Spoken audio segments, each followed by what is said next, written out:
रायगढ़ जिला के विकासखंड पुसौर के सर्व आदिवासी समाज के द्वारा आदिवासी दिवस के दिन में महारैली के आयोजन किया गया, जहां सर्व आदिवासी समाज के जनहित रैली के आयोजन में हजारों से ज़्यादा महिला पुरुष सियान सज्जन छोटे बड़े नैनिहाल मन घलो भाग लीन है। जहां आदिवासी दिवस के दिन के आयोजन के रैली में आसपास क्षेत्र पुसौर ब्लॉक सहित अन्य ब्लॉक जिला के ग्रामीण मन घलो पहुँचिन है। जहां समाज के हित में आज आदिवासी दिवस के दिन में महारैली के आयोजन किया गया, जहां आप मन देख सकत है आयोजन हर आज बाजार चौक ले बस्ती होते हुए आज बोरोडिपा पहुंची से, जहां महारैली के आयोजन में समाज के गणमान्य व्यक्ति मन घलो शामिल हुए हैं। जहां आदिवासी दिवस के दिन में महारैली के आयोजन हर आज पुसौर में एक समाज की एकता के गोट ल घलो बतावत है। आप मन देख सकत है कि हजारों की तादाद में महिला पुरुष छोटे बड़े ननिहाल मन घलो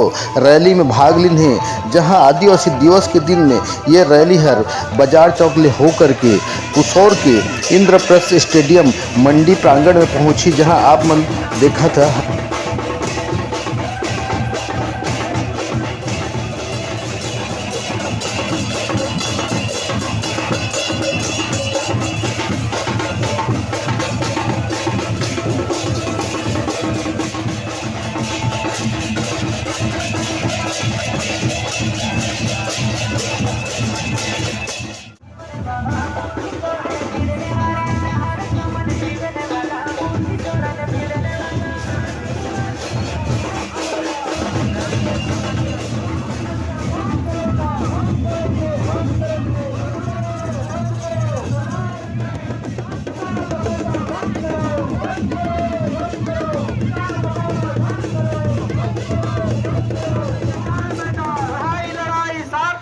आदिवासी विद्यार्थी